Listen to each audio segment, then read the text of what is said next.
Olá, seja bem-vindo a mais um Doses de Nata. Eu sou a Lorena Carrijo, gerente de marketing, e a gente está de novo falando de bovinos, né? Aproveitando toda a equipe em Uberlândia. E pela primeira vez no nosso podcast, o Edson Santos, nosso consultor técnico comercial do Paraná. Tudo bem, Edson? Tudo bem, Lorena? Ele estava nervoso, primeira vez no podcast, mas está sobrevivendo, Agora né? estamos indo. Foi com a gente o Newton Vieira, ele é médico veterinário ali de Arapoti. E você, primeiro, obrigada por ter aceitado nosso convite, Newton. De nada, Zorzi. O Newton ele ter vindo aqui é muito especial porque a gente estava conversando e o Edson me falando que ele participou desde o início, né, da Inata, ele viu a Inata crescendo, principalmente ali no sul, né? Então quero entender, Newton, como é que foi para você ver, né, toda essa trajetória aí da Inata nas fazendas? Quando foi proposto para a gente tinha alguns problemas com as vacinas comerciais, que a gente achava que deveria melhorar, então apareceu a oportunidade de trabalhar com as autógenes, um oferecimento. No começo foi difícil de aceitar, porque a gente também não tinha experiência, mas a gente fez um trabalho com o Júnior, que é coletar material, apresentar resultado desse material, as mastites melhorando, né, com os quadros melhores, menos incidências, e também para descobrir algumas cepas que a gente não sabia que tinha e nem nas vacinas comerciais tem. Então, hoje eu participo já há bastante tempo aí com a Inata, parceira, e o Juninho, porque ele foi meu estagiário, criei ele na veterinária, e então a gente foi um parceiro e continua sendo parceiro, e a Inata entrou nesse meio para a gente tentar fazer alguns trabalhos melhores. A vacina autógena, ela é muito nova, né, no mercado de bovinos. Eu falei isso nos outros podcasts, mas nas outras espécies ela é bem mais aceita, né? Mas em bovinos ainda assim tem esse receio, né, Newton? E você como veterinário que atende tantas fazendas, você encontra realmente essa barreira quando fala de autógena ou hoje está mais tranquilo? Nos 2 primeiros anos foi muito difícil de introduzir ela. Então, um período de difícil introdução. Mas hoje já com os resultados tabulados, mostrado que aquela chacra A ou chacra B que usou, em comparação com aquelas que não estão usando ou com aquelas que estão entrando, a gente consegue ver um número bem real de como ela foi eficiente. Legal. Edson, fala pra gente um pouco, acho que é interessante a gente falar um pouco de perfis de fazendas, né? O Brasil é um país muito vasto e isso se estende também para fazendas e perfis, né? Qual que é o perfil hoje que você mais encontra assim na parte do Paraná ali, de questão de criação, de raça, média de produção? Qual que é o perfil que você tem encontrado? Tá bom, a gente tem alguns sistemas de produção no Paraná, né? Então tem sistemas confinado, semi-confinado, né? A grande maioria hoje é confinado da nossa região, né? Onde eu moro e atuo, né? O sistema de produção de 2 ordenhas, 3 ordenhas, então isso vai diferenciar um pouco a média do produtor, né? Então a maioria por volta de 38 litros, né? 2 ordenhas, 3 ordenhas por volta de 42, né? Então essa é a produção do animal diário. Hoje a raça que é mais comum na nossa região é a holandesa, né? Temos alguns rebanhos com Jersey, né? Misto, mas a maior parte é holandesa hoje, tá bom? Legal. Ô Newton, e você que atende tantas fazendas ali na região, quando vai falar de desafio, né? Desafios nas fazendas, quais hoje são os principais que você encontra? Olha, um dos principais hoje é convencer que tudo que se faz numa fazenda deve ser anotado, ter um controle de anotação. E foi aí que a gente conseguiu melhorar muita coisa e anotando, sabendo que a vaca C, a vaca B, a gente tem os históricos dela, quantas vezes ela deu mastite, se ela nunca deu. Então, para a gente cruzar os dados e qual o agente etiológico que se provocou naquele animal, qual é a predominância da propriedade. E isso, através da vacina autógena e das coletas de materiais, a gente consegue chegar hoje a ter um bom nível confiável naquilo que você está aplicando nos animais hoje. O diagnóstico ele faz toda a diferença, né, Edson? A gente trazer esse leque de diagnósticos para as fazendas já traz ali uma outra visão, né, do que às vezes o cliente não sabe o que está acontecendo. Isso mesmo. Até no campo a gente tem outras ferramentas, né? Tem o laboratório, né, que vai trazer aquele resultado melhor, né? Mas a gente tem placas, né, que vão orientar o cliente no tratamento, devido à gravidade que ele já tem que tratar do animal. Mas a gente também tem um laboratório que vai ajudar ainda mais, né? Uhum. Tá bom? Com certeza. Ô Newton, pensando também assim, na qualidade do leite, né? Querendo ou não, acho que todo produtor de leite, ele não fica estagnado ali, ele sempre quer aumentar a qualidade de leite, porque isso impacta no bolso dele, né? Impacta em toda a fazenda.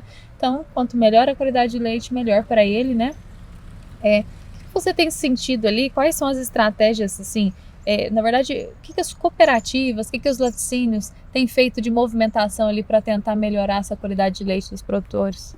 Bom, eu venho de um longo tempo em cooperativa, trabalhei muitos anos na Cooperativa Central de Laticínios do Paraná, que ela já pregava uma qualidade de leite bem diferenciada do que o Ministério de Agricultura exige. E atualmente a União, né, que é a cooperativa que comercializa o leite, do pessoal de Arapoti, que é a Capal, o pessoal da Castrolando, o pessoal da Batavo, né? Então eles pagam pela qualidade, por proteína, por gordura, né? Limpeza de CBT, né? E o índice também, que é o CCS, que é de células somáticas. Então, se você tem um nível de CCS abaixo de 150 mil, você está no topo da cadeia. Mas hoje a gente já está trabalhando com 90, de 80 a 90, procurando chegar nesse patamar.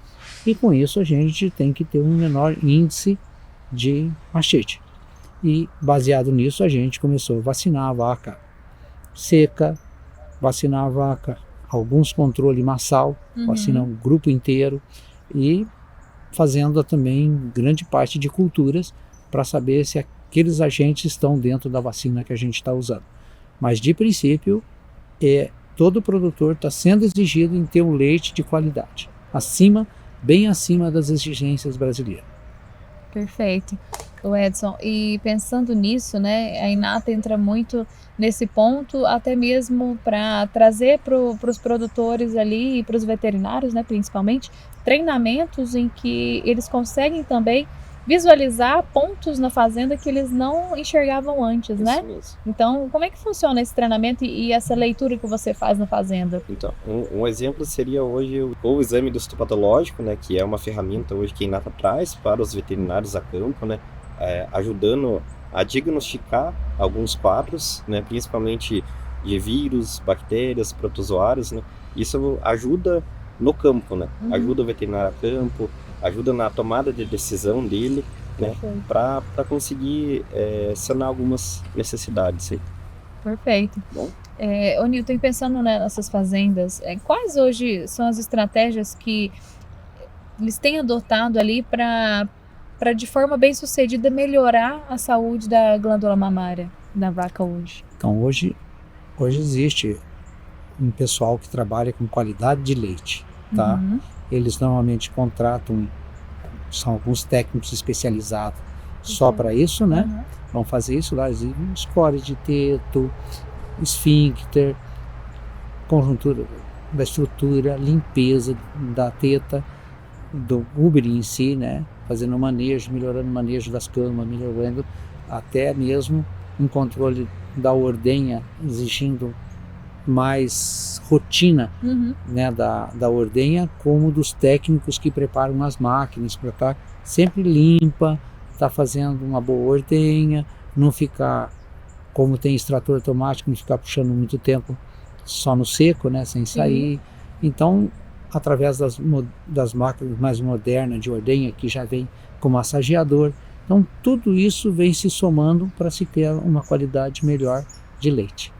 E hoje, se você for parar para pensar, né, voltando um pouco nas vacinas autógenas, né, você tem percebido bons resultados, né, ou resultados até que às vezes o próprio produtor não esperava ter com essas vacinas? Como é que tem sido você analisando aí esses resultados junto aos veterinários? Como a gente trabalha num local pequeno, assim, vamos dizer, são várias propriedades, Sim. tudo junto. A Aham. minha propriedade mais longe que eu atendo está 13 quilômetros e eu atendo 13.000 animais. Certo. Então, o que eu vejo é assim, quanto mais as pessoas estão seguindo o que os técnicos vêm orientando, melhor resultado elas estão tendo. Perfeito. Então, a conversa em orientar o técnico que está lá, né, através das palestras, trazendo novas informações, como hoje eu vim aqui para adquirir um pouco mais,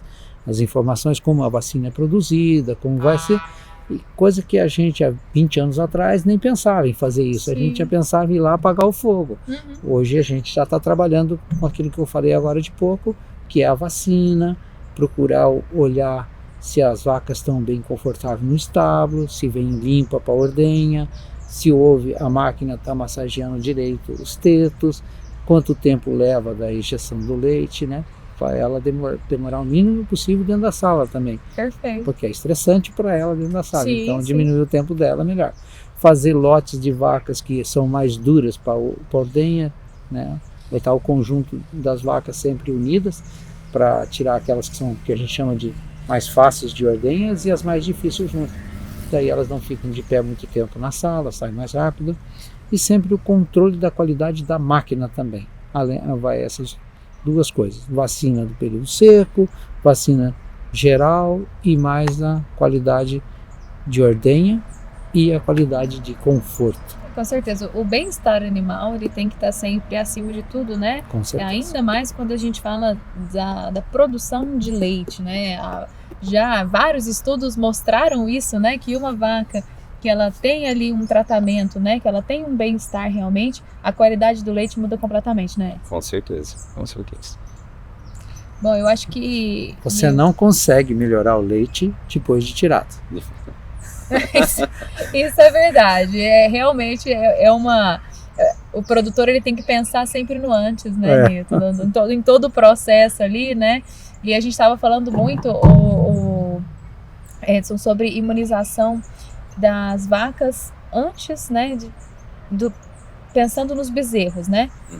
Imuniza as mães para depois pensar nos bezerros. Esse ciclo, né, é importantíssimo numa fazenda, com certeza. Com certeza. Evitar os primeiros quadros de diarreia, os animais não vão ter tantos quadros de pneumonia depois, né, decorrentes disso, e com isso mais saúde ao longo do tempo, né? Os animais, né, ter menos mastite, né? Então é tudo isso, né? Perfeito. Ô Nilton, muito obrigada por ter aceitado o nosso convite, foi muito bom ouvir um pouco, né, do olhar de fora, vendo o início da Inata, então muito obrigada por ter vindo fazer esse podcast com a gente. Eu que agradeço a oportunidade, né, agradeço o pessoal da Inata, que começamos esse trabalho junto lá, e nós estamos lá e vamos ver se só há progresso nisso tudo. Com Cada certeza. vez evoluir. Com certeza, Edson, obrigada, viu, pela sua participação. Bom, é isso, esse foi mais um Doses de Inata e a gente se vê.